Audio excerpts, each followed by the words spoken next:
በቀላል መንገድ እነዚህን ተጫዋቾችን መውሰድ ትችላላችሁ ማለት ነው። እንደነገርኳችሁ ሰላም የኤቢ ጌመር ፕሮ ቤተሰቦች እንዴት ናችሁ? ዛሬው ቪዲዮ ደግሞ አዲሱ አፕዴት ሪቪው እናደርጋለን ማለት ነው። ምን እንደሚያስፈልግ ማለት ነው።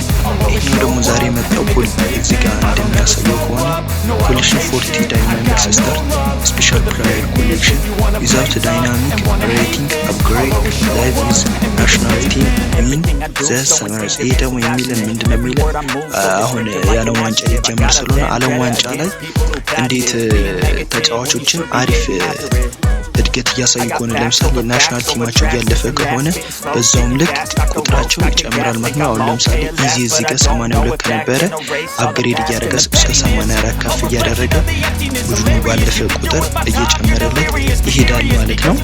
እና የተሻለ ፕሌየር የመሆን እድል አላቸው ማለት ነው። በጣም መጥተዋል እነዚህ 40 ተጫዋቾች የሚያክሉት እነዛ እንዳለ መጥተዋል ማለት ነው። ለሀገር ቲም የሚጫወቱ ማለት ነው።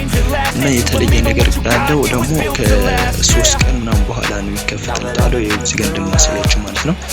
አሪፍ ነው። እና 40 ተጫዋቾች ሲሰበሰቡ ኢቭን በአቬሬጅ እዚህ ጋር አፕግሬድ ፋይናል ላይ አሪፍ የተሻለ ተጫዋች እንደሚሰጣችሁ ተናግረዋል ማለት ነው። ፕሌየር 40 ሲሰበሰቡ ማለት ነው እዚህ ጋር እንደሚያሳየው ከሆነ እና አዲስ መረጃ ሲኖር እንደዚህ ነግራችኋለሁ ማለት ነው።